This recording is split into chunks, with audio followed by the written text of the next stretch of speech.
Kasee ye twaso ye guswa wo school and semnimu na girls hostel ye wo Asare Bediako Senior High School wo Akrokere Adanse North mensimu asantemantemu no yato dan ni mu ni nyina ne se fiera se wo mu deka wo mu ntua nti no ene enkura se he no mbeda no de anya na sem Adom Kasee ko ho etwaso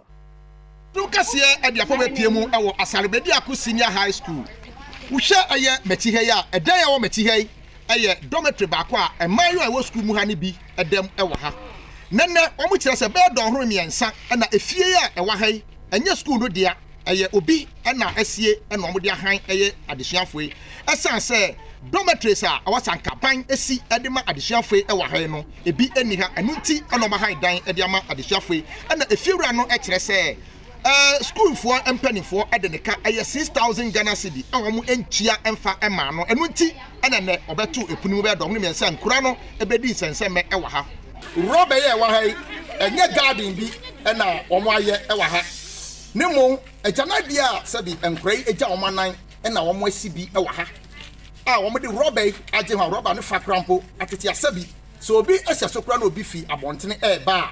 akura nipa no sabi obetimi ahu akura wo sa ha no hwe aye mati ha ya ekwan wei na enketesie yi ekire se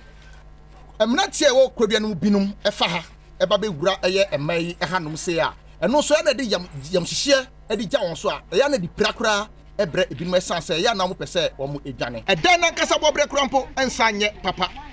ebeli bebre nchense wo so atutu ema enhun enua egwa hu de bebre so ese ewa ha yeni adesuafo eni nkomo ne emisa nkora yi se ha pen enene wo mo fam na dia so na wo mo pen e de free empanifo eho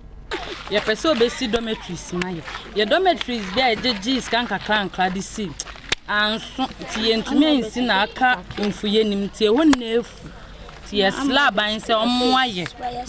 na o meye dormitories ema baby edan ni se sinwulem ti ema boys no etan be ba ha sei yensuo ho eden square wo mu yenyansuo engare yenyansuo nyehwe even insuo nti quiet me late our class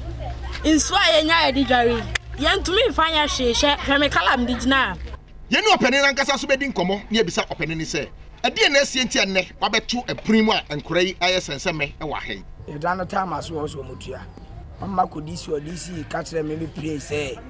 ono no o han dan ma school ni abofre bia nje ofri buase na wo ba be han wo dan wa kale ya na ere eko suku enen so be ko school mu okoloko dan no na ko jam ko bi eni nyina kire se headmaster ne papa ye bi ni hawo kasa no o kasa yi entra ma ko bi dan no